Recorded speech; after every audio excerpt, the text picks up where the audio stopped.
Канал 5, Централни вести, ви благодарам што сте со нас. Ова се насловите.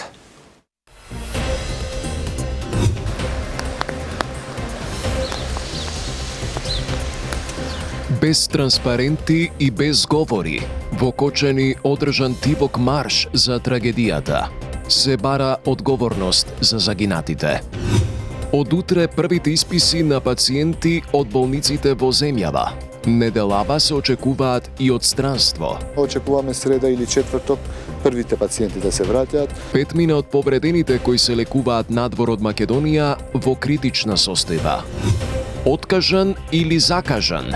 Две различни соопштенија за утрешниот собир пред УКИМ. Договараат ли студенти и членови на политичка партија протести за Кочани со лица од Србија? Још од стартал си кажам, ја лично сум од партија. Прва ствар, тоа што ти кажеш у странку, тоа е битно, мислим, као у тренутку само кад созвавете пленум. Општините со вонредни инспекциски контроли на објектите од јавен карактер. Ке се проверува дали работат по соодветни стандарди. Се внимава дали објектите имаат исправна противпожарна опрема и функционални противпожарни хидранти.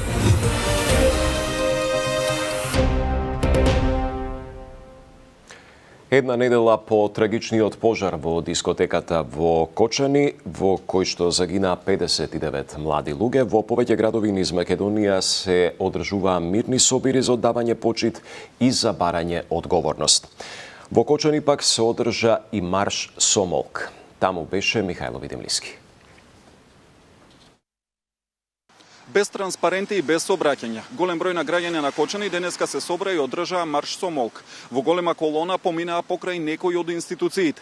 Најпрвин отидоа до основниот суд и обвинителството. Оттаму се упатија кон полициската станица, за на крај да застанат пред општинската зграда и со 20 минутен молк да одадат почит на сите 59 загинати во трагедијата во дискотеката Пулс, која што се случи пред точно една недела.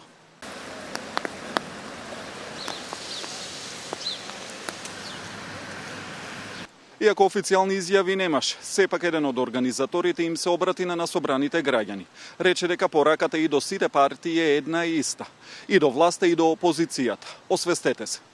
Ние имаме трул систем. Тај систем не донесе до ово сега нас. Джабе ни е се. Системот ли така функционира? Ако подигнеш глава за правда, ќе бидеш испаден од работа. Ако подигнеш глава за правда нешто, не е битно, дека и да инспектори, јавно обвинителство, кој да дигне, ќе го испадат од работа, ќе го затворат него, ќе го наместат него. Така функционира овај систем 30 години, луѓе. Затоа сега ќе имаме работа, ќе имаме фирми, се имаме, деца ќе немаме. Ово е порака до сите и до владеачки и опозиција до сите. Освестете се. Собирите и маршовите не престануваа денеска. Најавија дека и во стекот на следните денови ќе има повторно собири и маршови. Министерот за здравство Арбен Таравари информираше дека пациентите од трагедијата во Кочани кои се лекуваат во македонските болници се во стабилна состојба, а првите исписи се очекуваат во текот на утрешниот ден. Неделава пак треба да се вратат и неколку пациенти од странство. Сепак и натаму има пациенти кои се лекуваат надвор од Македонија се во критична состојба. Повеќе од Сандра Спасовска. 5 од повредените пациенти во пожарот во Кочани кои се лекуваат надвор од државава и натаму се во критична состојба, информираше министерот за здравство Арбен Таравари. Останатите се стабилни, но состојбата на сите пациенти се следи. Во државава во моментов има 55 пациенти, а надвор од Македонија 115. Таравари вели од оние 55 кои се лекуваат во државава, кај 9 се прават последните прегледи и анализи и би требало во текот на утрешниот ден да бидат пуштени на домашно лекување. За оние пак кои се во странство, веќе е подготвен протокол кој ќе биде доставен до Министерството за надворешни работи и оваа недела се очекува враќање на првите пациенти во клиниките во земјава. Во протоколот предвидовме минимум 72 часа за пациентите кои што се враќаат во државата.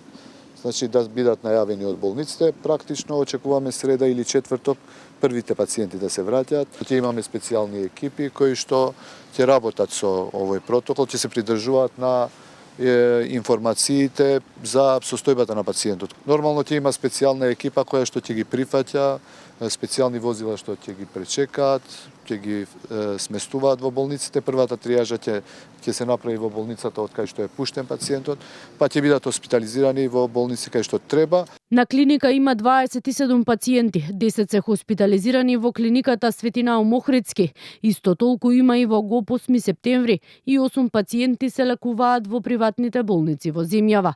На 6 од 10 пациенти кои се лекуваат на Универзитетската клиника за хируршки болести во Скопје, како што информираше директорот на клиниката, веќе им е направена трансплантација на кожа поради степенот на изгореници. Кај 6 веќе е направена трансплантација на кожа, заради тоа што тие пациенти беа со највисок степен на изгореници од 3 степен.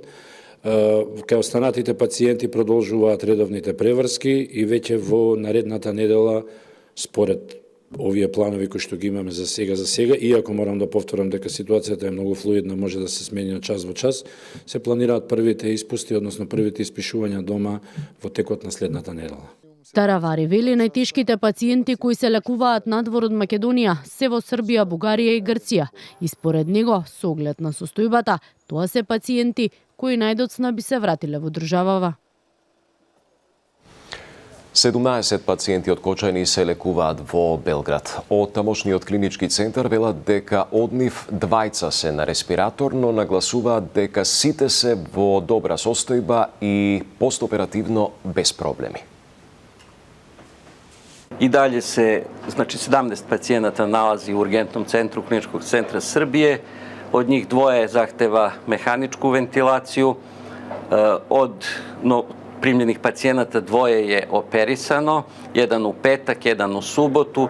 Oni su dobrog opšteg stanja, postoperativni tok protiče uredno kod njih i u toku sledeće nedelje biće operisano još sigurno 5-6 pacijenata. Imam i dobre vesti, nekoliko pacijenata će biti verovatno moguće prevesti na odeljenje jer njihova disajna funkcija se oporavlja uspešno, a opekotinske rane su takve da ne zahtevaju boravak u jedinici intenzivnog lečenja. Radi se o mlađim ljudima, najmlađi pacijent ima 17 godina, 35 je samo jedan pacijent, inače ostali su svi oko 20 godina stari, tako da je jedna mlada populacija. Доколку се утврдат недостатоци, одредени училишта и спортски сали ќе бидат привремено затворени, информираше председателот на ЗЕЛС Орце Ѓоргиевски, кој откри дека по трагедијата во Кочани сите општини почнале вонредни инспекциски контроли на објектите од јавен карактер, особено на оние каде што престојуваат деца и млади. Маја Становска со деталите. Сите општини низ државата преку ЗЕЛС започнале со вонредни инспекциски контроли на објектите од јавен карактер, со акцент на оние каде престојуваат деца и млади, информира председателот на ЗЕЛС Орце Ѓоргиевски. Според него, покрај објектите под општинска надлежност како училишта и градинки, се проверуваат и спортските сали и угостителските објекти. Ѓоргиевски нагласи дека за оние кои ќе биде утврдено дека не работат согласно стандардите и ја загрозуваат безбедноста на граѓаните, нема да има толеранција. Се внимава на се, бидејќи не смее да се пропушти ништо. Се внимава дали објектите имаат исправна противпожарна опрема и функционални противпожарни хидранти, дали електричните инсталации се безбедни и соодветно одржувани, постојат ли јасно обележани и функционални евакуациони патеки и планови, како и дали се поседуваат сите потребни документи и безбедносни елаборати. Овие инспекцијски контроли нема да бидат еднократна акција, туку континуиран процес. И во наредните недели и месеци ќе продолжиме систематски да ги проверуваме сите објекти ширум државата. Според Ѓоргиевски постоеле објективни причини што водило од помалите општини не биле спроведувани навремени и редовни контроли, како недостаток на инспекциски служби. Поради тоа тој најави дека општините кои имаат посилни ресурси и капацитети ќе се стават на располагање на оние каде има потреба. Во многу од општините немаат инспектори за домување, во многу од општините немаат градежни инспекции. Во многу од општините немаат комунални инспектори.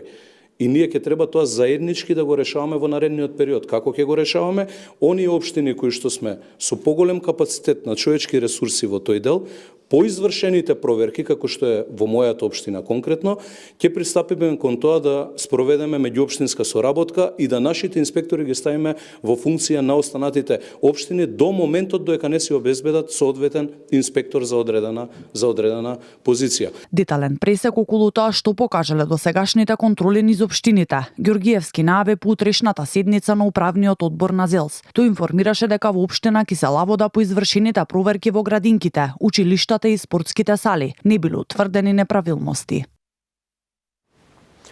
11 превозници, меѓу кои Durmo-Tours, добија казни поради неправилности, информира од Државниот инспекторат за транспорт. Оттаму велат дека изминатите 3 дена направени се дури 138 контроли за вршење превоз на патници. 11 превозници, меѓу кои Durmo-Tours, добија казни, информираат од Државниот инспекторат за транспорт. Оттаму велат дека од 138 извршени контроли за 3 дена, констатирани се 21 неправилност кај правни и физички лица при вршење на превоз на патници и стоки. Според информации на Канал 5, од она што е досега констатирано, најголем дел од правните лица имале возачи кои не поседувале сертификат за возач, а некои од нив вршеле и превоз на опасни материи. Други пак, согласно законот за превоз, неправилно го користеле тахографот. Дел од превозниците вршеле и превоз без патен налог или пак истиот бил неуредно пополнет. Од Министерството за транспорт велат, контролите кои ги спроведува Државниот инспекторат за транспорт се согласно акцискиот план. За утврдените неправилности ќе бидат информирани и Министерството за внатрешни работи и јавното обвинителство со цел нивно понатамошно постапување, велат меѓу другото од Министерството. Контролите пред 2 дена ги најави и министерот за транспорт Александар Николовски, кој рече дека ова ќе повлече и законски измени. Освен во делот на патниот превоз, Министерството за транспорт врши контрола и кај издадените лиценци согласно законот за градба и урбанистичко планирање. Паралелно е почната контрола и на сите издадени лиценци и овластувања во делот на патен превоз и за истото така ќе ви информирам во текот на следната недела, а како што кажав, ова ќе повлече и законски измени кои што треба да ја направат контролата многу построга од ова што е до сега. Од ресорното министерство вела дека согласно акцискиот план од понеделник ќе се продолжи со инспекциски надзори при превоз на патници и стока, ќе се спроведуваат секојдневни интензивни контроли, ќе се проверува документација како лиценци, изводи од лиценци, дозволи, сертификати, тахографи, а ќе се врши и надзор на безбедноста во сообраќајот и спречување на нелегален превоз. Ќе има или ќе нема студентски собир пред платото на УКИМ за загинатите од трагедијата во Кочани. Откако Независниот студентски сојуз го откажа поради обвинувања за политичко влијание, Независното студентско собрание пак тврди дека собирот бил закажан. Ова доаѓа откако на социјалните мрежи се сподели и видео од состанок на студенти и членови на политичката партија Левица, како разговараат со личности од Србија за организирање протести во земјава. Ке има или ке нема студентски собир утре пред платото на УКИМ? 2 соопштенија со различна содржина. Откако попладнево од Независниот студентски сојуз информираа дека го откажале утрешниот настан поради, како што велат, очигледни политички влијанија. Од Независното студентско собрание при УКИМ стигна друго соопштение во кое тврдат дека собирот не е откажан, а информациите за тоа биле лажни. Ваквото разногласие доаѓа откако во јавноста се појави видео од онлайн состанок на кој присуствуваат неколку млади личности од земјава и една од Србија, која се гледа и слуша како им дава инструкции на студентите како да организираат протести во Македонија, слични на тие во Србија. Меѓу присутните на состанокот е и студентот Кирил Митановски, член на Левица, кој во дел од разговорот признава дека е од партија, но целта според нив е, како што велат, преку така наречениот студентски пленум да иницираат протести кои ќе изгледаат спонтано, како автентично студентско незадоволство, да се спречи нормалното функционирање на институциите и да се представат преку лажни профили на социјалните мрежи и анонимни организатори. Според информациите на дел од медиумите, инструкторката од видеото е Сташа Цветковиќ, студент по архитектура во Белград, која во српските медиуми се појавува како активист за правата на младите луѓе и студентите. Бидејќи така сметам, без разлика дури кој од партија, пошто ја лично Ја не го криjem тоа, још од старта си кажам, ја лично сум од партија. Прва ствар, тоа што ти кажеш у странку, тоа е битно, мислим, као у тренутку само кад созовете пленум, после тога идеја е да пленум може да настави да постои и ако се некој склучи. Значи, дали сам тоа ја, дали е то ти, било ко, значи едноставно пленум е конструкт друштвени, нису људи. Тоа е неки мини брейнсторминг, а немој само да гледате да премиер да оставку да се распишу избори, јер тоа nije продуктивно. Да е блокада најефикаснија, затоа што блокада ствара директни притисак на ректора и директни притисак на држава, држава не може да добие ни од Европска унија, од кој добија паре за образование. Значи, имаш цело село кој што пропастено. Тие луѓе нема да седат мирни. Нема шанси да седат мирни. Ѓабе, значи, не може на никого вината. Вината е во повредата, во болката на луѓето. И тоа ќе биде. Значи, ние само треба сега да се организираме некако како најефективно да искористиме. Канал 5 стапи во контакт со Митановски, но тој не сакаше да коментира поради, како што рече, вознемиреност. За дел од политичките аналитичари пак не е невообичаено политичките партии да се обидат да ги злоупотребат студентските протести, но според Петар Арсовски, најдобро е тие да бидат оставени да делуваат автентично и без увезени сценарии од надвор. Според новинарот Бранко Геровски, на дело се обиди за сериозна политичка манипулација и злоупотреба на трагедијата во Кочани. Протестите не се забранети со закон и не е забрането во тоа да консултирате и некој што веќе ги правил. Но тоа ќе донесе на други политички импликации за протестите. Прашањето ќе се постави дали студентските протести се автентични и автохтони или се увезени од околината, од Србија или од некои други центри на моќ. И автентичните протестанти на тоа ќе се побунат што веќе се случува. Поентата на овие манипулации е да се дезавуира, да се прескокне, да се игнорира власта, да се игнорираат институциите, да се игнорира системот кој постои, од кој сите се разбира не сме задоволни. Поентата е да се предизвика дифузен револт, дифузен протест, без артикулирани барања, евентуално со лажни барања. Секоја македонската јавност да покаже зрелост во овој момент, бидејќи прво Македонија не е што е и Србија во овој момент, има огромни разлики. Од иницијативата која следен пак, попладнево организираат мирен собир за оддавање почит на жртвите од пожарот во Кочани. Тие демантираат било каква поврзаност со видеоснимките и ги осудуваат како што велат сите обиди за партизација на нивната граѓанска иницијатива. Не би сакале да се дозволи попречување на истрагата од различни мрежи преку повици за дестабилизација и различни сценарија и како било да наштетат на овој процес. Ова попладнево на пресконференција го изјави портпаролката на владата Марија Митева во контекст на истрагата за трагедијата во Кочани. Апелираме да не се шпекулира со невистини, манипулативни наративи и во ниеден случај не сакаме да се злоупотребува трагичната несреќа во Кочани, затоа што нашата заложба се потврди со дела и акции. Има опсежна истрага во која се опфатени и приведени 34 лица. И таа се уште не е завршена. Мора да дозволиме органите на прогонот да си ја завршат истрагата, темелно и правично. Не би сакале да се дозволи попречување од различни мрежи, преку повици за дестабилизација и различни сценарија и било како да наштетат на овој процес. А од политичката партија Левица велат дека го следат развојот на настаните и повторно изразуваат поддршка за самоорганизирање на студентите. Оттаму обвинуваат дека во деновите на жалост се организира јавна хајка против млади луѓе. Во ова осетливо време власта избира да се пресметува со опозицијата за да избегне одговорност. Левица остро го осудува ова однесување на властите кои без ронка срам сакаат да го демонизираат гневот и болката на младите кон системот, кој ни одзеде толку блиски луѓе и сограѓани, давајќи му партиски контекст. Партиите на системот кои учествуваа во неговото креирање да не морализираат. Левица настана и ќе продолжи да постои како одговор на нивната корупција, велат од партијата.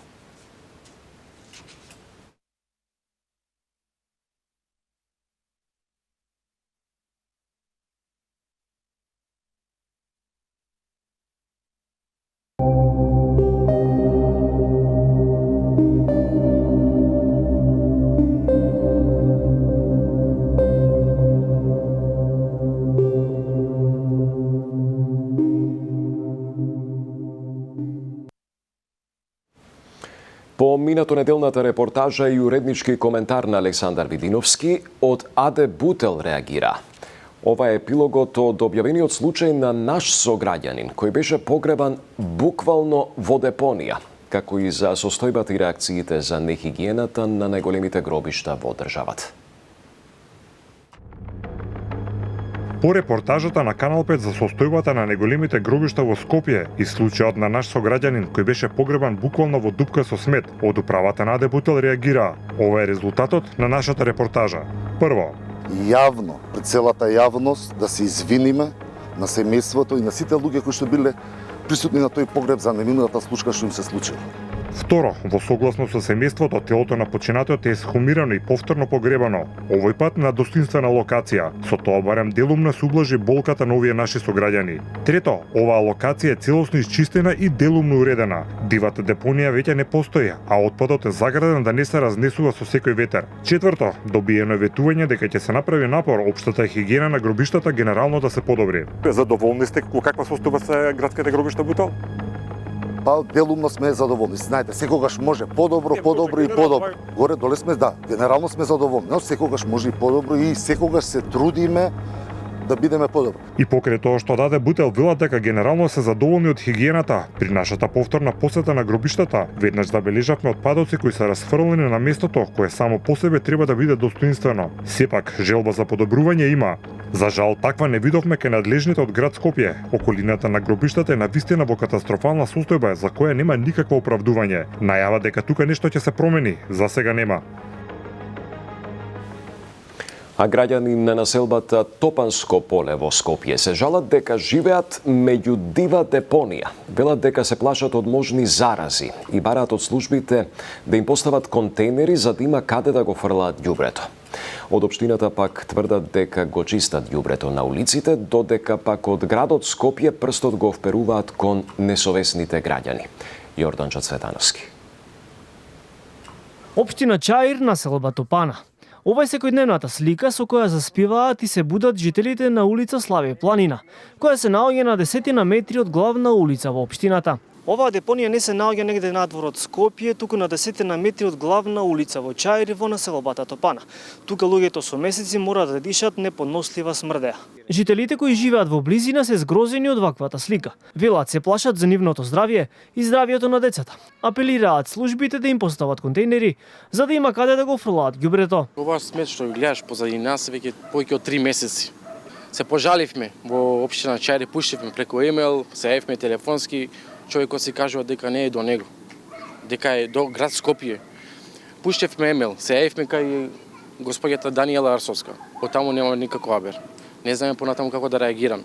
Не поминат тие што камиони што поминале како порано што поминувале да собират ѓубре и нема кај да фрлат. Луѓе си го фрлат тука ѓубрето. Многу смрди, па гушеци шетаат тука, мачиња, светли, страшни работи. Колку деца се разболеа од тука од нашата населба, 100% од оваа смет, 100%. Цел пат го затворија, ѓубреџиите доваѓаат, зимат оние што се канти, ги товарат, ќе си остават ги на страна, ќе ги собереме. И они не ги собираат и малце по малце види овде што видно. Нашите деца ќе се разболат. Сега доваѓа топлото, еве, сега мири, сега не па кога ќе биде топлото уште потопло. Ја ќе ги замолам да ги собираат ова и више да не се деши да стават канти. Од општина Сарај тврдат дека го чистат ѓубрето на улиците, додека пак од град Скопје прстот го вперуваат кон несовесните граѓани. Општина Чаир, иако нема надлежност по сопствена иницијатива, ангажира сезонски работници кои секојдневно ги чистат сите улици во нашата општина, со цел да обезбедиме почиста и попријатна средина за граѓаните. Предпријатието Комунална хигиена континуирано извршува дополнителни активности за чистење на дивите депонии кои несовесни граѓани ги креираат околу Пластичарската улица и потегот околу Американската амбасада, со исфрлање големи количини комунален и кабаст отпад. И покрај тврдењето на надлежните дека редовно чистат, состојбата на терен е повеќе од катастрофална. Таква е и сликата околу дворот на најстариот универзитет во земјава УКИМ. Автомобилските гуми и различниот вид на отпад на самата патека се потсетување колку како општество се грижиме за животната средина. Тоа беше се во Централните вести. Ви благодариме за вниманието.